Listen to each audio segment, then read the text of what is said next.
ओम नमः सिद्धेभ्यः। ओम नमः सिद्धेभ्यः। ओम नमः सिद्धेभ्यः। तज्जयति परम ज्योतिः समं समस्तैरनन्तपर्यायै दर्पणतलैव सकला प्रतिफलति पदार्थमालिका यत्र परमागमस्य जीवं निषिद्धजात्यन्धसिन्धुर्विधानं सकलनयविलसितानां विरोधमथनं नमाम्यनेकान्तम्।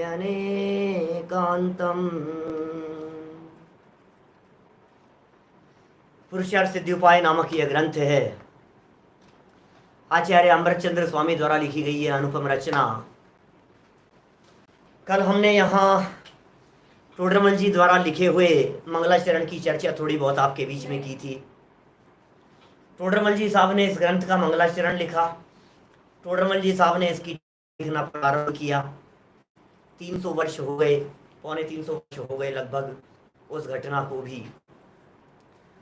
देखो विद्वानों ने कितना काम किया, आचार्यों ने कितना काम किया, वितरागी संतों ने कितना काम किया। अब यदि हम उनके द्वारा किए गए इस कार्य को पढ़े भी नहीं तो हमसे बड़ा ज़्यादा अभाग्यवान दुर्भाग्यशाली कौन हो सकता है। उन्होंने इतना बड़ा काम कर दिया। एक तो वो लिखने वाले, उनकी मेहनत कितनी होगी, और हम पढ़ भी ना सकें, हम कितने अभागे हैं। मंगलाचरण में सबसे पहले नमस्कार कर रहे हैं केवल ज्ञान ज्योति को, नमस्कार कर रहे हैं सर्वज्ञता को, नमस्कार कर रहे हैं। सबसे पहले यहाँ पुरुषार्थ सिद्धि उपाय ग्रंथ का यह मंगलाचरण है। तज्जयति जयवंत वर्ते परम ज्योति, तज्जयति उसकी विजय हो, तत् माने वह, परम ज्योति सर्वोत्कृष्ट ज्योति विजय को प्राप्त हो। कैसी है वो कि समम, समम माने समान रूप से, समम। फिर आगे क्या कहा, समस्तैर अनंत पर्याय, पेज नंबर 21 पर है। समस्त अनंत पर्याय दर्पण के समान, इव माने होता है समान, सकला सभी, प्रतिफलती झलकती हैं। कैसे, पदार्थ मालिका यत्र, जिसमें पदार्थ सारे जगत के पदार्थ भूत भविष्य वर्तमान कालीन सर्व पर्यायों सहित झलकते हैं। ऐसे केवल ज्ञान को यहाँ वंदन किया है, ऐसे ज्ञान स्वरूप को यहाँ वंदन किया है। आप जानते हैं हमारे इस जैन परंपरा का बेस क्या है। ये जिन शासन, ये जैन दर्शन किसके दम पर टिका हुआ है, ये बता सकते हैं आप, किसके दम पर टिका हुआ है। सर्वज्ञ शासन जयवंत वर्ते, सर्वज्ञ शासन हमारा ये जिन शासन सर्वज्ञता के ऊपर टिका हुआ है, केवल ज्ञान के ऊपर टिका हुआ है, अनंत भगवान के दिव्य ज्ञान के ऊपर टिका हुआ है। हम कोई भी बात कहते हैं, हमारे शास्त्रों में कोई भी बात कहते हैं, हमारे यहाँ जिनवाणी में कोई भी बात कहते हैं, वो जिनवाणी की पूरी बात सर्वज्ञ भगवान के ऊपर आधारित रहती है। सुनो, सर्वज्ञ भगवान को निकाल कर एक तरफ रखो और फिर कहो जिनवाणी की सत्यता का बेस क्या है। बोले कुछ नहीं है। ये जिनवाणी, ये श्रुत जो अवतरित हुआ आज के दिन, जिसे बहुत धूमधाम से मनाया हमने, मनाते हैं, वर्षों से मना रहे हैं इस श्रुत पंचमी नामक पर्व को। मुझे बतलाते हुए यह प्रसन्नता हो रही है कि श्रुत पंचमी पर्व को मनाने की शुरुआत भी यदि कहीं से हुई तो वो तेरापंथी दिगंबर जैन बड़ा मंदिर जौहरी बाजार, जो टोडरमल जी के मंदिर के नाम से प्रसिद्ध है, आज के लगभग 70 साल पहले ये परंपरा शुरू हुई। और वो टोडरमल जी के उत्तराधिकारी विद्वानों के माध्यम से इस परंपरा को शुरू किया गया, टोडरमल जी के मंदिर से ही। और आज पूरे देश में, पूरी दुनिया में इस श्रुत पंचमी नामक पर्व को बहुत धूमधाम से मनाया जाता है।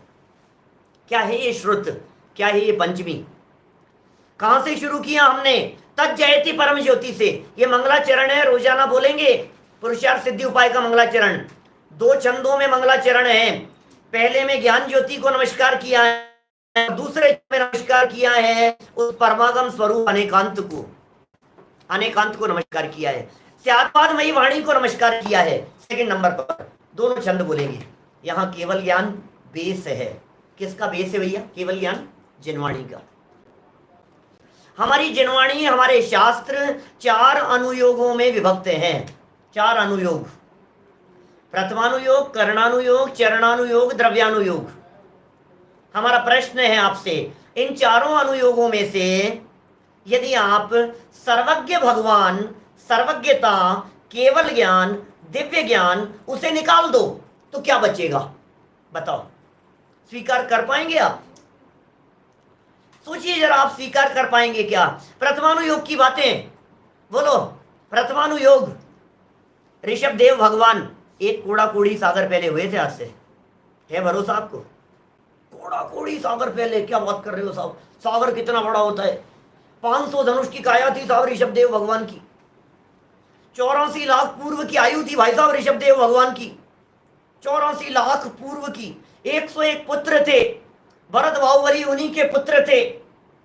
भरत चक्रवर्ती 6 खंड के राजा थे, इतने बड़े सम्राट थे। 96,000 रानियां थी भरत चक्रवर्ती की। है भरोसा आपको? प्रथमानुयोग है। मैं ये कह रहा हूं, सर्वज्ञता के बिना, जिसके लिए यह कहा है तज्जयति परम ज्योति, तज्जयति, जिसके लिए विजय प्राप्त करने की बात कही है, जिसकी महिमा और जिसे यहां सबसे पहले वंदन किया गया है। कल करेंगे इसके स्वरूप की चर्चा विस्तार से हम। आज तो सिर्फ अपन इस श्लोक का अर्थ देखेंगे और श्रुत पंचमी की चर्चा के साथ में कुछ कॉम्बिनेशन बैठा के। श्रुत पंचमी हम कह रहे हैं प्रथमानुयोग का आधार सर्वज्ञता। चरणानुयोग की बात करो। चरणानुयोग, आप जानते हैं चरणानुयोग क्या होता है? यदि कोई नए लोग हों जो इन चारों अनुयोगों के बारे में नहीं जानते हो, तो मेरा सिंगल प्रवचन है 4 अनुयोग पे, वहां से सुने। श्रुत पंचमी पर भी पिछले 20 वर्षों से लगातार प्रवचन किए हैं। यूट्यूब पर एक प्रवचन है श्रुत पंचमी के नाम से, आप सुन सकते हैं। डलास टेक्सास अमेरिका में किया हुआ श्रुत पंचमी। प्रथमानुयोग समझ में? प्रथमानुयोग कहानियां, पुराण, पद्म पुराण, हरिवंश पुराण, रामायण और महाभारत के युग की घटनाएं, आदिनाथ भगवान, अजितनाथ भगवान, उनका जीवन चरित्र, शांतिनाथ भगवान का जीवन चरित्र, सब प्रथमानुयोग में है।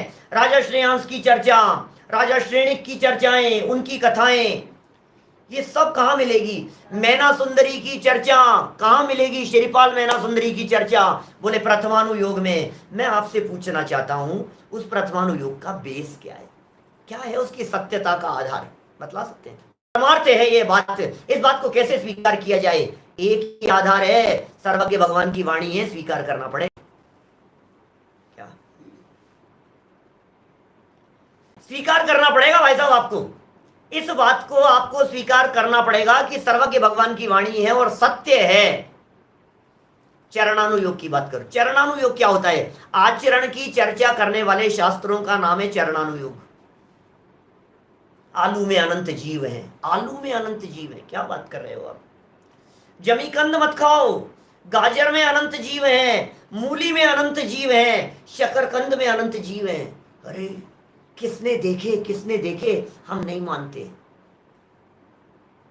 अनंत ने को दिया जीव, स्वर्ग, नरक, ये करणानुयोग की चर्चाएं किसने देखे? सर्वज्ञ भगवान। आत्मा होता है, परमात्मा होते हैं, भगवान थे, तत्व 7 होते हैं, द्रव्य 6 होते हैं। कौन स्वीकार करेगा? कैसे स्वीकार करेगा? क्यों स्वीकार करेगा भाई साहब? सर्वज्ञ भगवान की वाणी है, इसलिए स्वीकार करने योग्य है। पॉइंट समझ में आ रहा है? यहां सबसे पहले सर्वज्ञता को क्यों नमस्कार किया? यहां सबसे पहले केवल ज्ञान को क्यों नमस्कार किया? सबसे पहले यहां ज्ञान स्वरूप को क्यों नमस्कार किया? ज्ञान गुण को क्यों नमस्कार किया? उस चैतन्य स्वरूप को क्यों नमस्कार किया? उसे जयवंत वर्तने की चर्चा यहां इस पहले श्लोक में क्यों की गई? क्योंकि वो सारे जिनागम का आधार है। संपूर्ण द्वादशांगमयी जिनवाणी इसके बेस पर लिखी गई है। पहला श्लोक हमने पढ़ लिया है, मंगलाचरण के समय पढ़ा था हमने, वापस पढ़ लीजिए, सब लोगों को याद होना चाहिए। क्या बच्चों, याद करना है बेटा श्लोक। तज्जयति परम ज्योति समम समस्तैरनंत पर्यायै दर्पण तल इव सकला प्रतिफलति पदार्थ मालिका यत्र। अन्वयार्थ देखिए,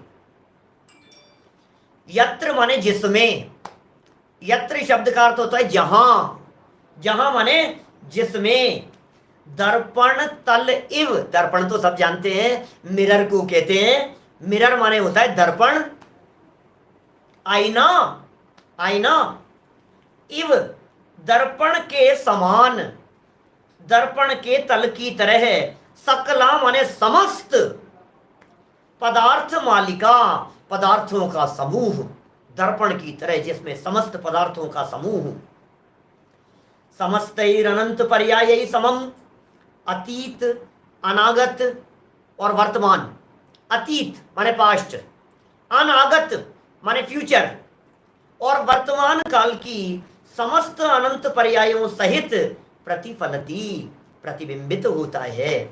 तत् माने वह परम ज्योति है, सर्वोत्कृष्ट शुद्ध चेतना रूप प्रकाश जयवंत वर्तो, सर्वोत्कृष्ट शुद्ध चेतना का प्रकाश जयवंत वर्तो, जयवंत वर्तो, अरे वो ज्ञान जयवंत वर्तो जिस ज्ञान में सारा लोकालोक और अनंत अनंत पर्यायें स्पष्ट झलकती है, उस ज्ञान की विजय प्राप्त करने की बात यहां कह रहे हैं।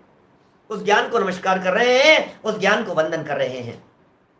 भाई साहब, चारों अनुयोग, श्रुत पंचमी आज लिखे गए, शास्त्र लिखे गए, आज मौखिक चले आ रहे थे। कहानी सुनना चाहेंगे क्या? क्या करेंगे सुन करके? मूल मुद्दे की बात कर लो यार, क्या दम है। बहुत सुनी है कहानियां, बरसों से सुन रहे हैं, हर साल सुनते आ रहे हैं, वही कथा है, वही कहानी है, वही किस्सा है पूरा का पूरा। आज दिन भर में सुना होगा, कई लोगों के व्याख्यान सुने होंगे, जगह जगह चलते रहते हैं, कई दिनों से चल रही है चर्चा, कई दिनों तक चलती रहेगी, गोष्ठियाँ चल रही है, पूरे देश में आयोजन हो रहे हैं। तो कहानी सुनाने में कुछ मेरे को दम नहीं लगता है, कहेंगे तो सुना भी दूंगा। पुराने मैंने हवाला दे दिया आपको, पुराने प्रवचन का, सुनाऊं? नहीं सुनिए? अरे नहीं मालूम क्या? वो धरसेनाचार्य तक भगवान महावीर स्वामी की परंपरा से श्रुत ज्ञान उत्तर उत्तर चलता रहा, चलता रहा, चलता रहा, चलता रहा। मौखिक, मौखिक, लिपिबद्ध नहीं हुआ था, शास्त्र नहीं लिखे गए थे, आगम नहीं लिखा गया था। सुनो जरा, भगवान महावीर स्वामी से चली मौखिक। भगवान महावीर स्वामी ने अपने लाइफ में 30 वर्षों तक सिर्फ जवानी उपदेश दिया, एक अक्षर भी लिखा नहीं। जब भगवान महावीर स्वामी ने लिखा ही नहीं तो उनके शिष्य पढ़ेंगे क्या? ये तो बताओ। जब महावीर स्वामी ने लिखा ही नहीं तो पढ़ेंगे क्या? तो फिर क्या क्या होगा भाई साहब? मौखिक चला। इंद्रभूति गौतम ने सुना, सुधर्म स्वामी ने सुना, जम्बू स्वामी ने सुना, सुना और सुनाया, सुना और सुनाया। केवलियों की परंपरा चली, फिर 5 श्रुत केवलियों की परंपरा चली। द्वादशांग के ज्ञाता थे, परंपरा से चलते चलते चलते चलते क्या हुआ? शॉर्ट में सुनाता हूँ 5 मिनट के अंदर, 5 मिनट में चर्चा करता हूँ पूरी कहानी की। बस फिर क्या हुआ? धरसेनाचार्य तक आते आते भगवान महावीर स्वामी को निर्वाण गए हुए 683 वर्ष बीत गए, और 683 वर्ष बीत जाने पर धरसेन नाम के आचार्य को अल्प रह गया ज्ञान, क्योंकि भाई 100% ग्रास्पिंग नहीं होती है ना। हम जितना सुनाएंगे उतना 100% आपको नहीं रहता है। मुकेश जी कह रहे हैं पूरी कहानी सुना दीजिए। देखिए, शॉर्ट में सुनाता हूं, पूरी सुनाऊंगा, लेकिन आपको पूरी सुनने को मिलेगी, डरिए नहीं यार। लो, और लिख रहे हैं राजेश जी, डिटेल में सुनाइए। सुनो, फिर सुनो, कोई बात नहीं। आप लोगों ने सुनी नहीं है तो, बहुत से लोगों ने नहीं सुनी, नए एंगल से सुनाऊंगा, नई बातें बतलाऊंगा, सुनाने का दृष्टिकोण अलग होगा, आपको थोड़ा नयापन मिलेगा। सुनो, कहां तक आ गए हम? परंपरा से चलते हुए धरसेनाचार्य तक आ गए, धरसेन नाम के आचार्य। अब धरसेन आचार्य को द्वादशांग, जो कि भगवान महावीर स्वामी के से सुनी हुई बात इंद्रभूति गौतम ने गूंथी थी, द्वादशांगमयी जिनवाणी गूंथी थी उन्होंने, चैप्टराइजेशन किया था उनका, और परवर्ती लोगों के बाद में आगे उसको प्रारूपित किया था। वो द्वादशांग का ज्ञान घटते घटते घटते घटते एक अंग का भी अंश मात्र ज्ञान रह गया धरसेन नाम के आचार्य को। विकल्प आया उनको, अरे यार ये क्या हुआ? इन बातों को लिखा नहीं गया बेटा, तो क्या होगा? आगे कैसे चलेगी ये? इनको लिख करके सुरक्षित करने की जरूरत है, नहीं तो धीरे धीरे करके, अब सर्पनी काल चल रहा है भाई साहब, गिरता हुआ काल चल रहा है, धीरे धीरे करके सब लोग खत्म हो जाएगा, ज्ञान ही खत्म हो जाएगा। अब इतना सब कुछ चला गया, हमें याद नहीं है, हमने कितना पढ़ाया आपको। बोलो यदि आप लोग इसको नोट डाउन नहीं करेंगे तो क्या होगा? सुनी हुई बात आपसे 3 दिन बाद में पूछो तो आपको याद नहीं रहती है, और 3 महीने बाद में पूछो तो तब तो कहता अच्छा आपने बताई थी क्या ऐसा लगता है। 3 साल बाद में तो कहता हमने तो कभी सुनी ही नहीं, पहली बार सुन रहे हैं। सोचो जरा, माने काल के बीत जाने पर ऐसी पोजीशन हो जाती है जैसे कभी सुना ही नहीं हो। एक परीक्षा मुख नाम का सूत्र ग्रंथ है अपने, उसमें आचार्य माणिक्य नंदी सूत्र कहते हैं दृष्टोपि समारोपात तादृक, देखा हुआ भी काल का अंतर्जाल पड़ जाने पर बिना देखे हुए जैसा हो जाता है। देखा हुआ भी ऐसे हो जाता है जैसे देखा ही नहीं हो, सुना हुआ भी ऐसे हो जाता है जैसे सुना ही नहीं हो, गैप पड़ जाए तो, टाइम का अंतराल पड़ जाए तो। इसलिए कहते हैं ना भैया, विद्या विसरी क्यों कि फेरा नहीं, पान सड़े घोड़ा अड़े विद्या विसर जाए, और जगरे पर बाटी जले चेला कौन उपाय। सुनिए क्या पहेली पूछ रहा हूं आपसे, पहेली पूछ रहा हूं, पहेली बूझो तो जाने। 2 लाइनें हैं, क्या है? पान सड़े घोड़ा अड़े और विद्या विसर जाए, भूल जाए, और जगरे पर बाटी जले।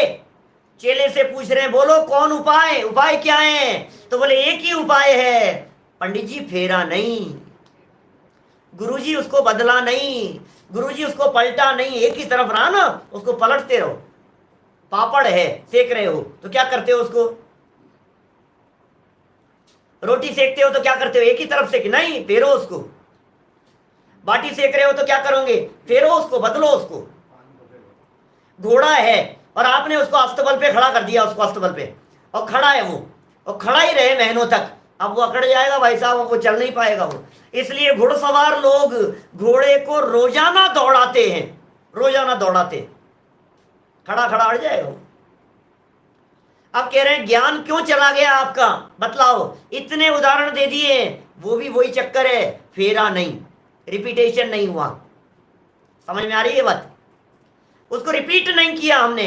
यदि आपने उसको दोहराया नहीं तो वो आपके ज्ञान से निकल जाएगा।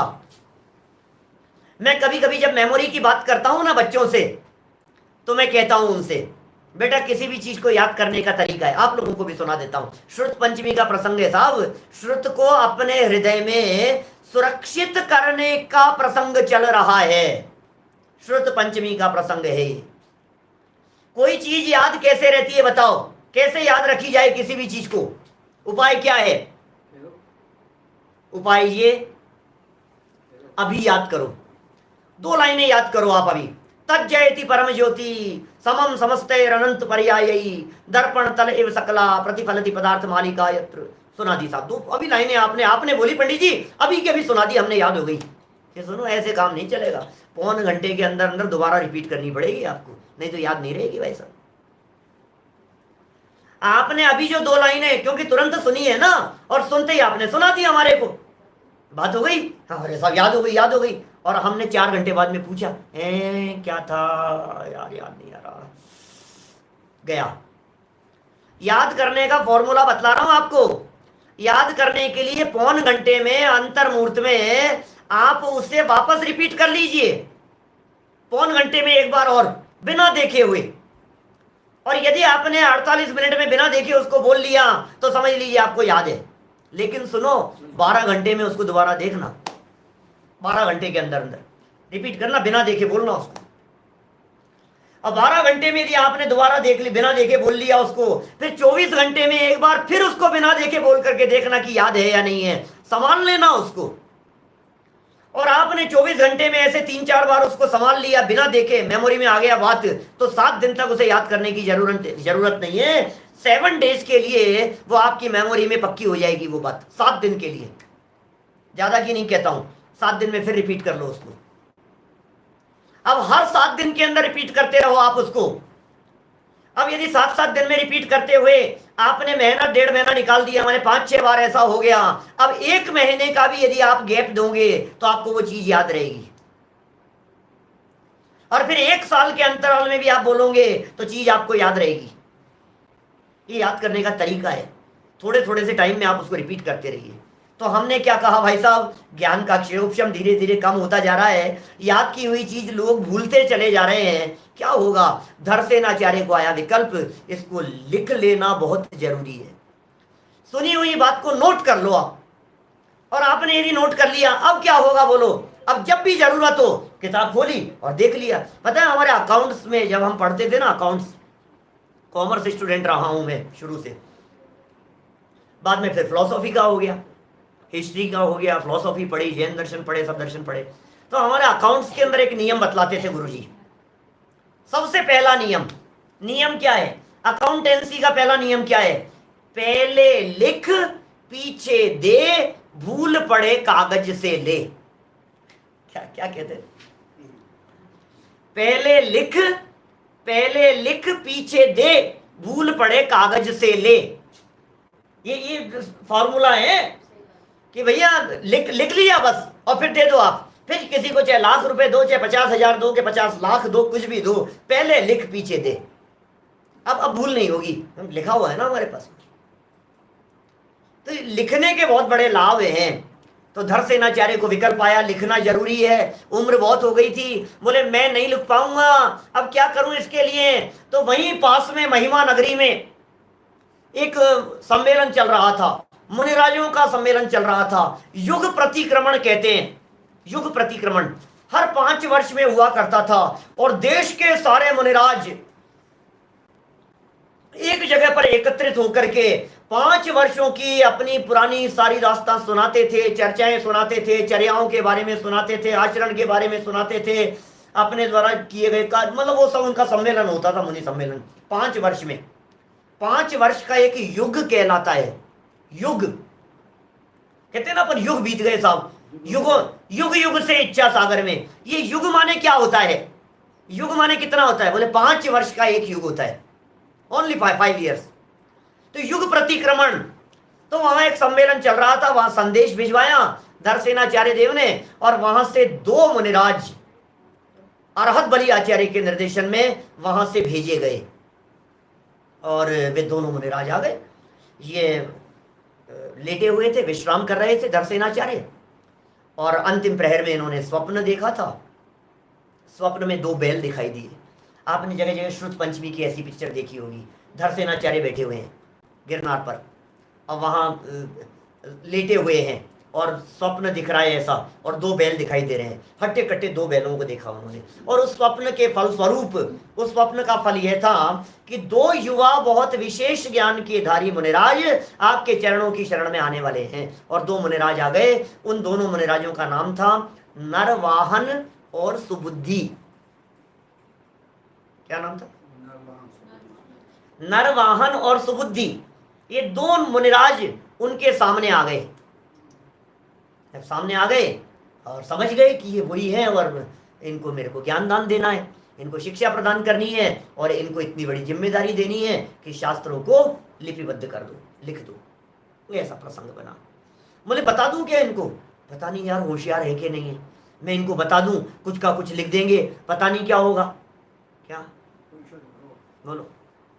हम पता नहीं क्या समझते थे, हम तो ये समझते थे पता नहीं यार, पता नहीं कितना क्या समझाएंगे, क्या लिखेंगे, क्या होगा, ये जो भी है बात स्थिति। चलो खैर कोई बात नहीं। बोले क्या करें, परीक्षा ले लेते हैं इनकी। एक काम करते हैं, 2 दिन का समय लगेगा, क्योंकि बहुत बड़ा जिम्मेदारी का काम है। देखो, बोला हुआ मिट जाता है, लिखा हुआ नहीं मिटता है भाई साहब, कह करके भूल जाता है। अब आज हमारी जो स्थिति है ना बोले हुए की, ये बोला हुआ भी लिखे हुए जैसा है। हम मुकर नहीं सकते आपके सामने, यहाँ सामने बैठ करके कुछ बोल रहे हैं, हम कुछ का कुछ बोल दे हुए भाई साहब, लिखा हुआ है ये, तो आप रिकॉर्डिंग सुना दोगे हमारे को, लाइव चल रहा है यहाँ, तो हम परिवर्तन नहीं कर सकते हैं इसके अंदर कुछ भी, एक वाक्य इधर से उधर नहीं कर सकते हैं। हजारों लोग सुन रहे हैं और सब लाइव सुन रहे हैं, रिकॉर्ड हो रहा है ना।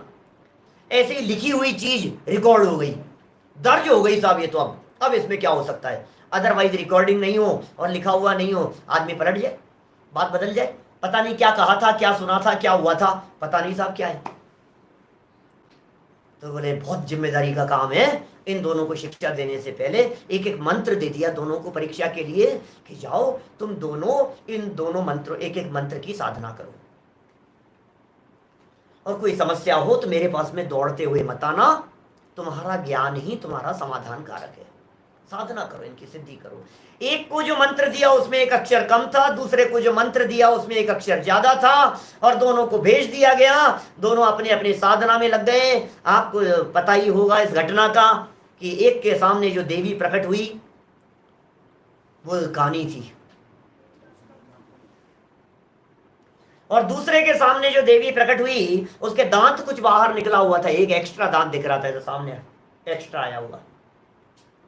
दोनों समझदार थे, दोनों समझ गए कुछ ना कुछ चक्कर है। देवियां व्यंतर आदि देव बहुत सुंदर होते हैं, ये तो हो नहीं सकता कि इस तरह कुछ ना कुछ गड़बड़। उन्होंने विचार किया कि जरूर मंत्र में कुछ ना कुछ अतिरिक्त है, अतिरिक्त अक्षर को उन्होंने निकाला, एक अक्षर ज्यादा था, निकाल दिया। आकर के देवों ने उनकी पूजा की, उनके दांतों की पंक्तियों को पुष्प के समान सुंदर बना दिया अपनी रिद्धि के प्रभाव से। पुष्प जैसे दंत जिनके हो गए उनका नाम पड़ गया पुष्प दंत। और दूसरे जो मुनिराज थे भूतों ने उनकी पूजा की। आंख कम थी ना, एक कानी देवी प्रकट हुई थी, कानी देवी प्रकट हुई थी, वो समझ गए यार कुछ ना कुछ कमी है मंत्र में, कमी दिखाई दे रही है। अक्षर को जोड़ दिया और जोड़ते ही क्या हुआ, सही रूप में देव लोग प्रकट हो गए। देवों ने पूजा की, भूतों ने उनकी जय जयकार की, थोड़े कमजोर थे बलवान उनको कर दिया, भूत बलि उनका नाम पड़ गया। एक का नाम पुष्पदंत, दूसरे का नाम भूत बलि। बस आ गए दोनों दर्शनाचार्य के पास। सुनो, होशियारी नहीं दिखाई। आप हम जैसे होते तो क्या करते, अरे महाराज आपने जो मंत्र दिया था ना उसके अंदर गलती रह गई थी, हमने सुधार दिया, फिर सिद्धि हो गई। कुछ नहीं बोले, एक शब्द भी। देखो आप, विनय क्या होती है, शिष्टाचार क्या होती है, शिष्य किसे कहते हैं, ये हमें दर्शन और पुष्पदंत आचार्य को देख करके, पुष्पदंत और भूतबली आचार्य को देख करके सीखना चाहिए। समझ में आ रही है बात? माने हमें इस बात को सीखना चाहिए, हमें इस बात को समझना चाहिए। ये बात बहुत गहराई से समझने योग्य है। गुरु के सामने कभी भी शिष्य होशियारी नहीं दिखाए, क्योंकि गुरु तो गुरु ही है। तुम्हें पता नहीं है जितना तुम्हें सिखाया है उसके अलावा भी कितना गुरु के कंठ में, गुरु के हृदय में, गुरु के अंतर में समाया हुआ है। इसलिए गुरु का कोई पार नहीं पा सकता है। अरे जितना जबान से निकलता है उससे कई गुना ज्यादा अंदर में समाया हुआ होता है, तब जाकर के वाणी से निकलता है। अपनी महिमा का बखान नहीं किया, वे भी समझ गए कि दोनों योग्य हैं। निर्देश दिया, आदेश दिया, खूब पढ़ाया, खूब लिखाया, उनको समझाया, और समझा करके कहा सुनो तुम जाओ हमारे यहां से, और जाकर के मैंने जो काम कहा है तुम्हारे को उस काम को पूरा करो। देखो रुका नहीं, रुक जाते तो वे जानते थे मैं वृद्ध हो गया हूं, मेरी भैया वृत्ति में लग जाएंगे, काम अधूरा रह जाएगा। दोनों को भेज दिया, दोनों मुनिराज चले गए। अंकलेश्वर के पास जाकर के उन्होंने चातुर्मास किया, और वहां जाकर के उन्होंने, पुष्पदंत आचार्य बड़े थे, उन्होंने ग्रंथ को लिखना प्रारंभ किया। पुष्पदंत स्वामी ने ग्रंथ लिखना प्रारंभ किया। पुष्पदंत स्वामी ने 5 खंड लिखे। पुष्पदंत स्वामी ने 5 खंड, खंड माने चैप्टर, बड़े बड़े चैप्टर। शुरुआत की नमोकार मंत्र से। तो हम कहते हैं जैन परंपरा में, दिगंबर जैन परंपरा में सबसे पहले यदि कोई शब्द लिखे गए तो उसका नाम है नमोकार मंत्र। क्या समझ में आ गई? 2 मुनिराजों के नाम, पुराने नाम क्या थे इनके? नरवाहन और सुबुद्धि। सुबुद्धि, नरवाहन और सुबुद्धि, इनके नाम क्या पड़ गए? पुष्पदंत और भूतबली। इन्हीं के नाम से इनको जाना जाता है। सबसे पहले नमोकार मंत्र मंगलाचरण के रूप में लिखा षटखंडागम में। ग्रंथ का नाम है षटखंड आगम। 6 खंड हैं जिस आगम के, उसका नाम है षटखंड आगम। जीवठान, खुदाबंद, बंद, सामित्य विचय, वेदना, वर्गणा और महाबंध, 6 खंड हैं। इन 6 खंडों में से 5 खंड लिखे पुष्पदंत आचार्य देव ने, और 6ठा खंड लिखा भूतबली आचार्य ने। संक्षिप्त परिचय देते हुए आगे बढ़ूंगा मैं। सुनो, 5 खंडों में जो 5 खंड लिखे गए थे ना, बहुत विस्तार थे, बहुत विस्तृत थे। और छठा खंड भी अपने आप में एक अलग ही बहुत विस्तार था। इन 5 खंडों की टीका वीरसेन स्वामी ने लिखी, और भी कई आचार्यों ने लिखी, समंत भद्राचार्य ने लिखी। ऐसा कहा जाता है 3 खंडों के ऊपर कुंद कुंदाचार्य देव ने भी परिक्रम नामक टीका लिखी थी। तुम्बुलूराचार्य की टीका है, सामकुंड की टीका है, 4-5 टीकाएं पहले भी लिखी गई थी इस छठ खंडागम के ऊपर, लेकिन वो उपलब्ध नहीं है, अवेलेबल नहीं है। लगभग 8वीं शताब्दी में वीरसेन आचार्य के द्वारा लिखी गई टीका, जिसका नाम है धवला। मैं जिन ग्रंथों की आपसे बात कर रहा हूं, ये ग्रंथ वो हैं जिनका संबंध सीधा भगवान महावीर स्वामी की वाणी से जोड़ा जाता है, क्योंकि फर्स्ट ग्रंथ है छठ खंडागम। उसकी टीका 5 खंडों की टीका है धवला। 16 भाग है, ऐसे मोटे मोटे ग्रंथ, 16 ग्रंथ है ऐसे मोटे मोटे, धवला नाम है उनका, वीरसेन आचार्य द्वारा लिखे गए। दूसरे जो छठा खंड था, 5 खंडों की टीका हो गई धवला।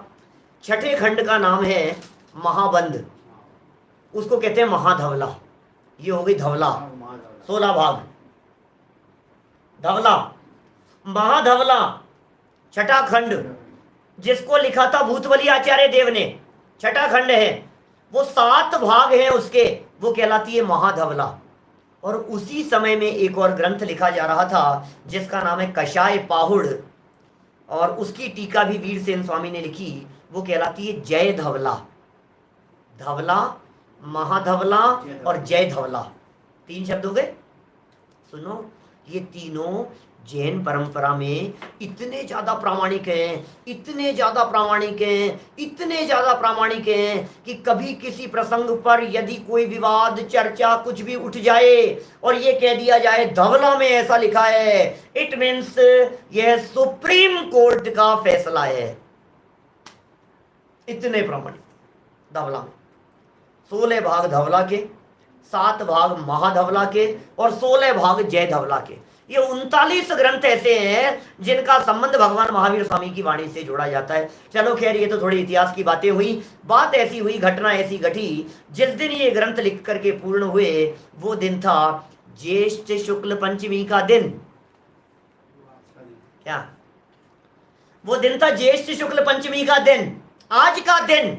और जिस दिन ये ग्रंथ लिख करके पूर्ण हुआ, सुरक्षित हो गया, सब लोगों ने, चतुर्विद संघ ने मिलकर के बहुत धूमधाम से पूजा की, अर्चना की, जिनवाणी की जय जयकार की। धन्य है जिनवाणी माँ, माँ सुरक्षित हो गई, जिनवाणी सुरक्षित हो गई। सुनो, ये जिनवाणी की सुरक्षा का पर्व ज्येष्ठ शुक्ल पंचमी का दिन श्रुत सुरक्षित हुआ था, इसलिए श्रुत पंचमी के नाम से प्रसिद्ध हो गया। श्रुत पंचमी, श्रुत पंचमी, श्रुत पंचमी। 72,000 श्लोक प्रमाण टीका लिखी है, धवला टीका। धवला, धवला, धवला, जय धवला, महाधवला। वीरसेन आचार्य देव ने मुनि अवस्था में रहते हुए 72,000 श्लोक प्रमाण काम किया है। और कैलकुलेशन निकाली थी मैं कल परसों धवला में, देख रहा था 2-3 दिन पहले, तो करीब 24 वर्ष का काल लगता है लगभग उसकी रचना होने में। इतना लंबा काल साहित्य साधना का है धवला टीका का, तब जाकर के वो काम होते हैं भाई साहब, ये साहित्य साधना के काम हैं। चलो, मुझे आपसे ये कहना है, शास्त्र सुरक्षित हो गए, श्रुत पंचमी हो गई, अब पूरी हो गई श्रुत पंचमी। अब क्या करना है भाई साहब, बतलाओ? हो गई ना श्रुत पंचमी, शास्त्र लिख दिए गए, शास्त्र पूरे हो गए, छप करके तैयार हो गए, जन जन के पास में पहुंच। अब क्या है? अब थोड़ी ना जरूरत है, अब तो सब जगह मौजूद है कि नहीं भाई साहब? सुनो, श्रुत पंचमी कैसे मनाएंगे, अब आप ये बतलाइए मुझे। असली चर्चा तो आज अब शुरू करेंगे हम आपके बीच में, अभी तक तो सुनी हुई कहानी सुनाई है हमने आपको। तज्जयति परम ज्योति, ये जयवंत कैसे रहेगी, ये बताओ, जयवंत कैसे रहेगी? उन्होंने लिखा, लिख करके काम पूरा हो गया, अब कैसे चलेगी ये तो बताओ। अब इसको चलाने के पीछे क्या काम हो सकता है? उन्होंने तो सुरक्षित कर दी, भूतबली आचार्य देव, पुष्पदंत आचार्य देव, परंपराचार्यों ने लिख दिया, सब कुछ हो गया। सुनो, शास्त्र तो सुरक्षित है, श्रुत तो सुरक्षित है, जनवाणी तो सुरक्षित हो गई। वैसे सुरक्षित हो गई जो खतरा था, क्षयोपशम ज्ञान के दम पर जो खतरा था, उस खतरे से तो निपट गए। श्रुत पंचमी उन्होंने सार्थक कर ली, मना ली। हम क्यों मनाएं? आज भी जनवाणी की सुरक्षा की जरूरत है, आज भी जनवाणी खतरे में है भाई साहब। आज भी जनवाणी खतरे में है। हमारी जवाबदारी है, हमारी जिम्मेदारी है इसकी सुरक्षा के लिए। प्रतिज्ञा लीजिए आज इस श्रुत पंचमी के प्रसंग पर, दृढ़ हृदय हो जाइए। संकल्प दिवस मनाया हमने परसों, संकल्प लिया हमने, संकल्प लेते हैं हम संकल्प लेते हैं इस जनवाणी की सुरक्षा का। कैसे करेंगे भाई साहब सुरक्षित, कैसे करेंगे बोलो? हम क्या कर सकते हैं साहब जनवाणी की सुरक्षा के लिए? सुनो, मैंने कल परसों ही कही, शायद कब कही मैंने, अच्छा कल कोटा वालों के लिए भेजा मैंने कोटा वाले जो श्रुत पंचमी का आयोजन रख रहे हैं मुमुक्षु आश्रम वाले, उनके लिए मैंने भूल करके भेजा। मैंने कहा सुनो, सबसे पहली जिम्मेदारी ये सुरक्षा की अपने आप के हृदय में। बोलो, है सुरक्षित आपके पास में जनवाणी? है आपके ज्ञान में सुरक्षित? क्या आप उसको अपने ज्ञान में, अपनी बुद्धि में, अपने क्षयोपशम में, अपने उपयोग में, अपने जीवन में सुरक्षित रखने के लिए प्रतिज्ञाबद्ध है? बोलो, ले रहे हैं आप प्रतिज्ञा कि जनवाणी को अपने जीवन में, अपने हृदय में सुरक्षित रखेंगे? पहला काम। दूसरा काम, अपने हृदय में सुरक्षित हो तो अपने परिवार में सुरक्षित रखने की जवाबदारी किसकी है बताओ? सुरक्षा चाहिए ना जनवाणी की। जनवाणी तो है, जनवाणी तो है भाई साहब, जनवाणी का कुछ नहीं बिगड़ेगा। तुम्हारा क्या होगा ये सोचो, हमारा क्या होगा? हमारे परिवार में यदि जनवाणी नहीं रहेगी तो क्या होगा, इसको सोचने की जिम्मेदारी किसकी है? हमने यदि ये जनवाणी के संस्कार हमारे बच्चों में नहीं दिए हैं तो फिर कौन देगा उन्हें? सब खत्म हो जाएगा भाई साहब, निकल जाएगा सब। हमारी जवाबदारी है भाई साहब, समझाओ अपने बच्चों को, सिखाओ अपने बच्चों को। क्या समझ में आ रही है बात? नमोकार मंत्र उनके कान में डालो। भगवान महावीर स्वामी कौन है, इस कथा को उनको सुनाओ। भगवान महावीर स्वामी के माता पिता कौन है, पहले खुद जानो, फिर अपने बच्चों को बताओ।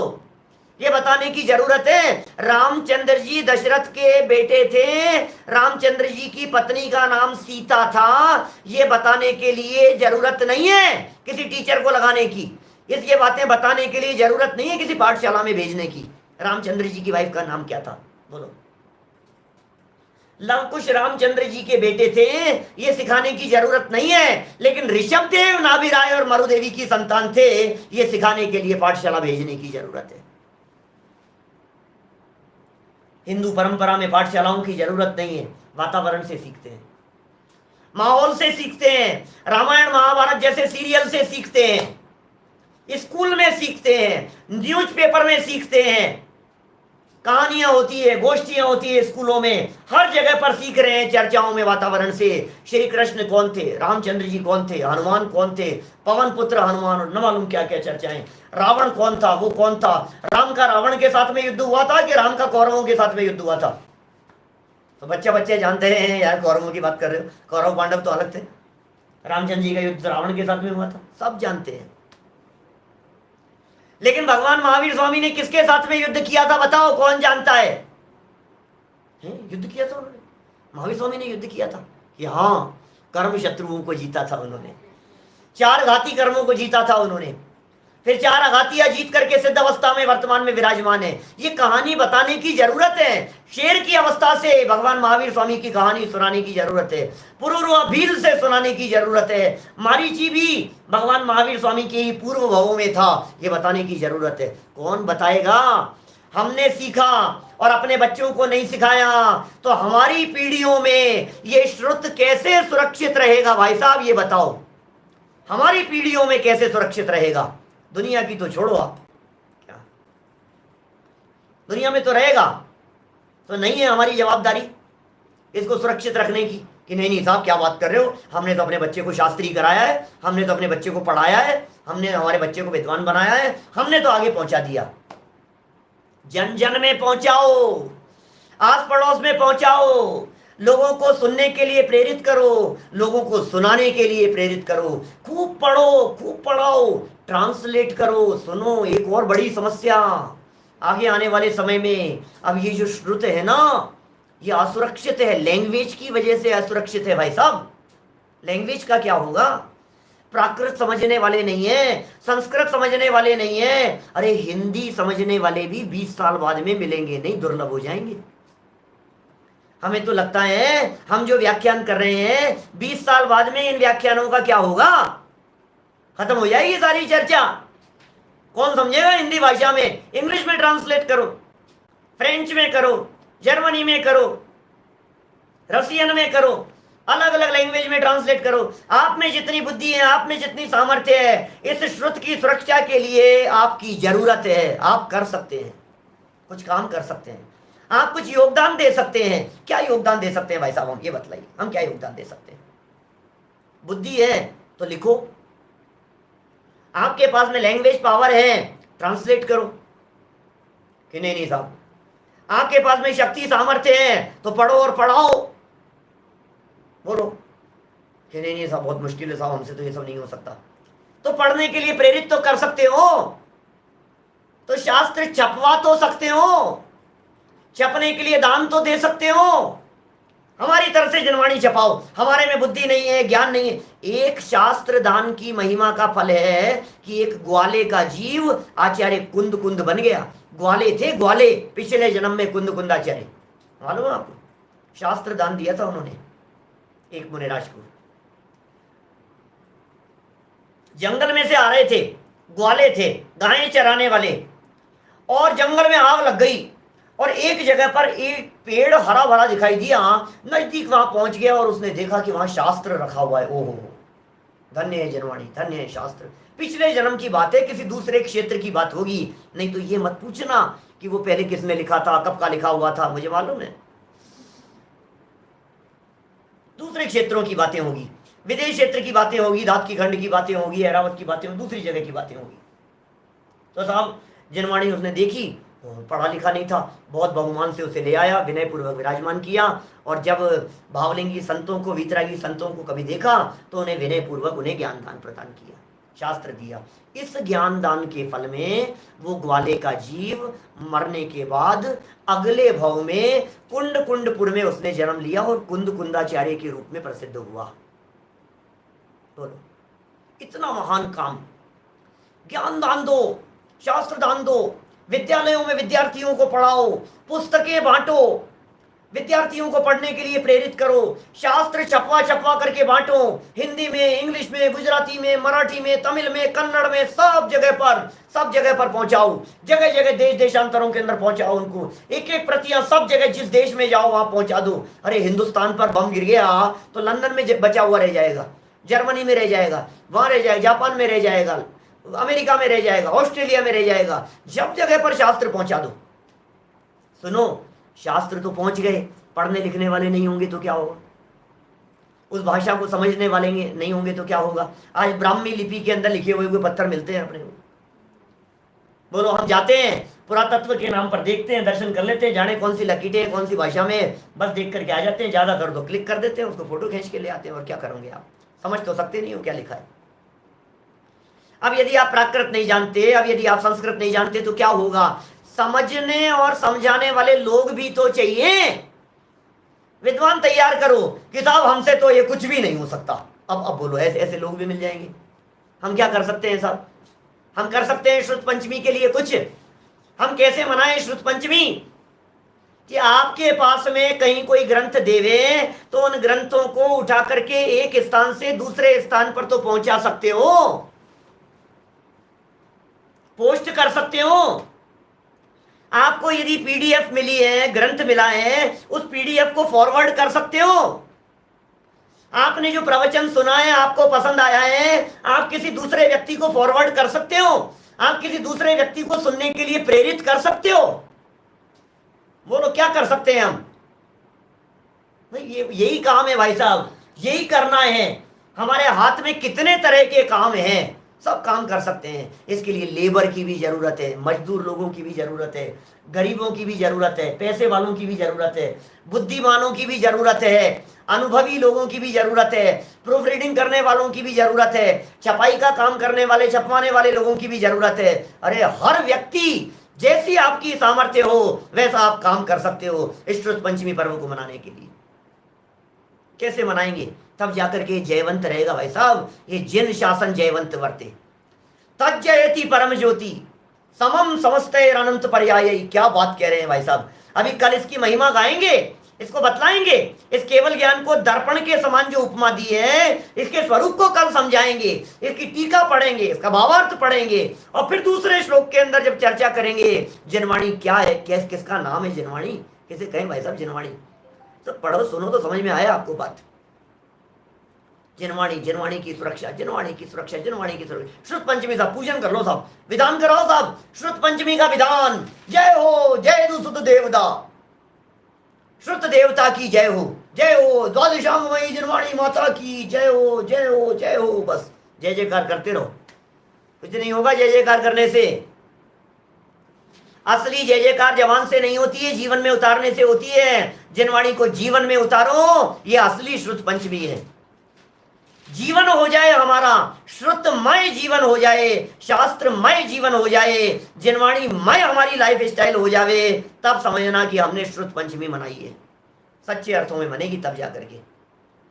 दीमकों से बचाओ, साफ सफाई करो, कवर चढ़ाओ, फटने से बचाओ, उसमें चावल नहीं रह जाए, उसमें धूल मिट्टी नहीं चढ़ जाए।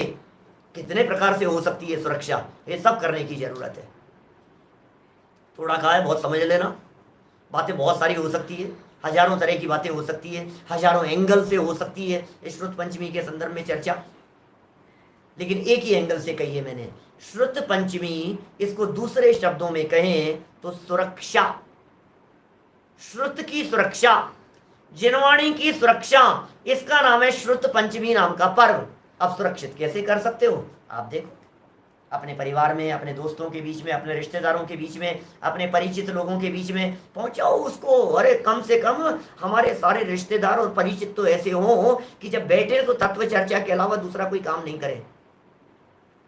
ऐसा है हमारा परिवार, मेरा परिवार भी ऐसा है, मेरे ससुराल का परिवार भी ऐसा है, मेरी माँ का पियर भी ऐसा है, उनके बहनें ऐसी है, उनके भाई ऐसे हैं, हमारी बुआ सास ऐसी है, हमारे चाचा ससुर ऐसे, सब पूरा परिवार जो है ना, सारे सारे लोग इस तरह के हैं। जहां बैठते हैं हम तत्व चर्चा के अलावा दूसरा कुछ नहीं, यही काम करते हैं, सब जगह पर यही काम करते हैं। दूसरा और क्या काम है बतलाओ मेरे को।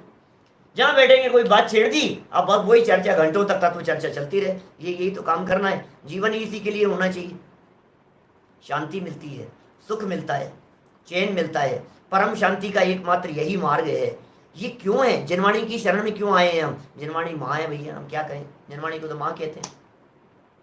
बोलो, अब मैं एंगल बदल करके बात करूं कि साहब मन नहीं लगता साहब शास्त्र में, कभी भक्ति कर, कभी पूजन कर, कभी शास्त्र पढ़, कभी प्रथमानुयोग पढ़, कभी चरणानुयोग पढ़, कभी कर्णानुयोग में उपयोग लगा, कभी पूजन में लगा ले, कभी भजन भक्ति गाने में लगा ले, कभी पाठ करने में लगा ले। तेरा मन तो चंचल है, बंदर जैसा उछलता रहता है इधर से उधर। ये चंचल मन जो बंदर की तरह इधर उधर चलता रहता है, इसे जिनवाणी रूपी वृक्ष के ऊपर छोड़ दो। कभी प्रथमानुयोग की शाखा पर, कभी चरणानुयोग की शाखा पर, कभी भक्ति की शाखा पर, कभी पूजन की शाखा पर, कभी पाठ की शाखा पर, कभी चरणानुयोग की शाखा पर। उछलने दो हमारे मन रूपी बंदर को, खूब उछलने दो। करो कोशिश, करो प्रयास, लगाओ अपने उपयोग को इस दिशा में। निश्चित तौर पर आपका श्रुत पंचमी पर्व मनाना सार्थक होगा। हमने थोड़ी बहुत बात इनके संदर्भ में कही है। कल अपनी जो चर्चा आगे चल रही है उस चर्चा को और आगे बढ़ाएंगे। कुछ बातें और कहनी है आपसे थोड़ी बहुत। एक तो पीडीएफ के संदर्भ में आज भी लोगों के मैसेज आ रहे हैं। यद्यपि हमने कल और परसों जो मनुष्य जीवन की दुर्लभता वाला प्रवचन था वहां भी, और कल जो हमने पहला प्रवचन किया था पुरुषार्थ सिद्धि उपाय पर, वहां भी हमने डिस्क्रिप्शन में नीचे वो लिंक डाल दी है। आप वहां से इसका पीडीएफ डाउनलोड कर सकते हैं। अपने परिवार के बच्चों को कहें, जो लोग बुजुर्ग हैं वे वहां से आपको डाउनलोड करके अवेलेबल करवा देंगे, वो आपको अवेलेबल हो जाएगा। बराबर, तो एक काम तो ये हुआ। दूसरा ये, हमने एक टेलीग्राम पर ग्रुप बना दिया है आपकी शंकाओं के समाधान के लिए। हमारे अनिल जी शास्त्री हैं और भी कुछ शास्त्रीय विद्वान रहेंगे जो शंकाओं का समाधान करेंगे। वो टेलीग्राम ग्रुप शंका समाधान के लिए है। DR संजीव गोधा शंका समाधान, ऐसा आपके यहाँ भी लिंक भी डाल दी गई है कुछ, उससे यदि आप सर्च करेंगे तो टेलीग्राम ग्रुप आपको मिल जाएगा। ग्रुप ज्वाइन कर लीजिए। टेलीग्राम किस तरह से है उसे आप सीख लीजिए। घर के बच्चों को कहेंगे, वो आपको ज्वाइन करा करके दे देंगे, आपको पता लग जाएगा। क्या होता है, वहां आप प्रश्न डालिए। रोजाना सुबह के प्रवचन के बाद और शाम के प्रवचन के बाद पब्लिक के लिए उसको खोला जाएगा आपके प्रश्नों के लिए। जैसे अभी अपनी चर्चा चल रही है ना, जो भी आपके प्रश्न हो 1 घंटे के लिए खोलेंगे हम उस ग्रुप को, 1 घंटे के लिए सिर्फ, जिसमें आप अपने अपने प्रश्न डाल देंगे। उसमें सुबह के प्रवचन के बाद 1 घंटे के लिए खोलेंगे, आप उसमें अपने अपने प्रश्न डाल देंगे। जब हमारे विद्वानों को जैसी सुविधा होगी आपके प्रश्नों के जवाब वहां मिल जाएंगे। आप ग्रुप को देख लीजिए, आपको बार बार में यहाँ लिंक दिख रही है, सामने व्यवस्थित दिखाई दे रहा है, वहां से आप जाकर के सर्च करें और उसको ज्वाइन करें। चलिए, और कोई बात तो रही नहीं है जहाँ तक मैं समझता हूँ। तो कल मिलते हैं हम लोग। श्रुत पंचमी पर्व मनाइए, आराधना कीजिए, स्वाध्याय कीजिए, स्वाध्याय का संकल्प लीजिए। प्रतिदिन स्वाध्याय का संकल्प लेकर के भी श्रुत पंचमी पर्व मना सकते हैं। डेली पढ़ेंगे, डेली पढ़ेंगे, रोजाना 1 घंटे तो कम से कम सुनेंगे ही। लॉकडाउन खत्म हो गया लेकिन फिर भी हमारा तो स्वाध्याय का क्रम चलता रहेगा, चलता रहेगा, चलता रहेगा। जब तक आधा घंटा स्वाध्याय नहीं करेंगे तब तक सोएंगे नहीं। ऐसी प्रतिज्ञा के साथ श्रुत पंचमी पर्व को मनाइए। आप सबके जीवन में ये श्रुत माने जिनवाणी माँ ऐसा वरदान देवे, आपके ज्ञान का क्षयोपशम खुले, ज्ञान के माध्यम से आपके जीवन में, आपके चित्त में, आपके अंतरंग परिणामों में शांति का साम्राज्य दौड़े, ऐसी हम भावना भाते हैं। आप सभी को इस प्रकार की शुभकामनाएं देते हुए अभी की बात को यहीं विराम देते हैं। जय जिनेन्द्र। सहजानंदी शुद्ध स्वरूपी अविनाशी हूँ आत्मस्वरूप। सहजानंदी शुद्ध स्वरूपी अविनाशी हूँ आत्मस्वरूप। सहजानंदी शुद्ध स्वरूपी अविनाशी हूँ आत्मस्वरूप।